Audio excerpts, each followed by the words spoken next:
नमस्कार मंडळी, मयुरीज किचनमध्ये तुम्हा सर्वांचं खूप खूप स्वागत आहे। आज आपण बनवतोय नाचणीचं थालीपीठ। नाचणीचं पीठ घरी असेल तर तुम्ही हे थालीपीठ नक्की बनवून पहा।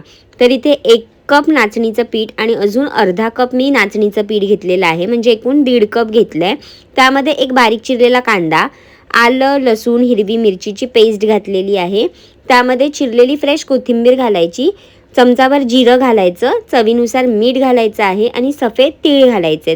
तर इथे 2 मोठे चमचे सफेद तीळ घालून हे सगळं व्यवस्थित मिक्स करून घ्यायचं आहे। सुरुवातीला सुखच हे सगळं मिक्स करून घ्यायचं आणि त्यानंतर पाणी घालायचं। तर आता मी इथे अर्धा कप एवढं पाणी घालते सुरुवातीला।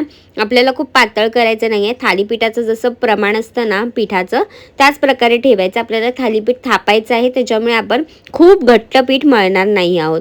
तर आता मी इथे ना पिठाचा गोळा बनवून तयार करून घेते। तुम्ही हा गोळा पाहू शकता, हा काहीसा असा दिसतोय, नरम आहे पीठ, अगदी इझिली थापता येईल असंच ठेवलेलं आहे मी। तर थालीपीठ थापण्यासाठी एक स्वच्छ रुमाल घ्यायचा, ओला करून घ्यायचा, त्यावर सुद्धा तुम्ही थोडं पाणी लावून घेऊ शकता आणि हा गोळा रुमालावरती आपल्याला पाण्याचा हात लावूनच एकसारखं असं हे थालीपीठ थापून घ्यायचं आहे। जर तुम्ही मयुरीज किचनला अजूनपर्यंत सबस्क्राईब केलेलं नसेल तर लगेच जा, सबस्क्राईब करा आणि बेल आयकॉनवर क्लिक करायला विसरू नका, म्हणजे जेव्हा केव्हा मी माझी नवीन रेसिपी अपलोड करेल तेव्हा तुम्हाला त्याचं नोटिफिकेशन मिळेल। तर इथे माझं पहिलं जे थालीपीठ आहे नाचणीचं ते इथे थापून तयार झालेलं आहे। तर आपण आता तवा गरम करत ठेवायचा आहे। तव्यावरती थोडंसं तेल पसरवून घ्यायचं आहे।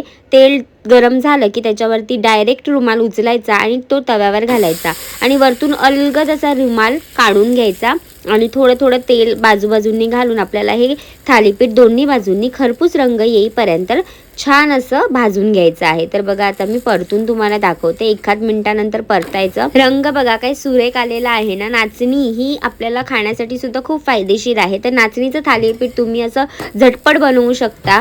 पांढरे तीळ घातल्यामुळे ह्याला एक सुंदर असा लुक सुद्धा येतो आणि हिवाळ्यामध्ये तुम्ही हे थालीपीठ खाऊ शकता। तिळामुळे हे थालीपीठ खाणं सुद्धा खूप फायदेशीर आहे।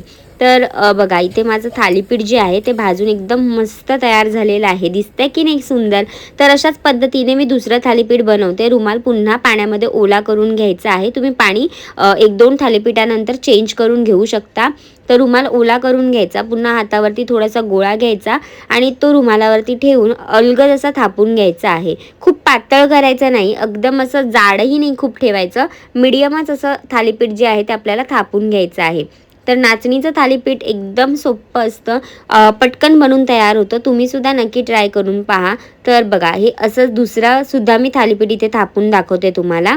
दुसरं थालीपीठ सुद्धा इथे माझं थापून झालेलं आहे। सेम पद्धतीने तव्यावर थोडं तेल पसरवायचं, त्याच्यावरती डायरेक्ट रुमाल टाकायचा आणि एकदम हलक्या हाताने आपल्याला ना हा रुमाल असं थोडं थोडं करत काढून घ्यायचं पूर्णपणे आणि मग तेल पसरवून आपल्याला दोन्ही बाजूंनी ही थालीपीठ सुंदर असं भाजून घ्यायचं आहे। तर अशाच पद्धतीने माझे हे नाचणीचे थालीपीठ बनून तयार झाले आहेत। तुम्ही सुद्धा हे नाश्त्याला मस्तपैकी बनवा, अतिशय सुंदर लागतात हे खायला। तुम्हाला माझी रेसिपी आवडली असेल तर लाईक करा, शेअर करा आणि सबस्क्राईब करायला विसरू नका। मस्त असं थालीपीठ नक्की बनवून पहा आणि निरोगी खा, निरोगी राहा।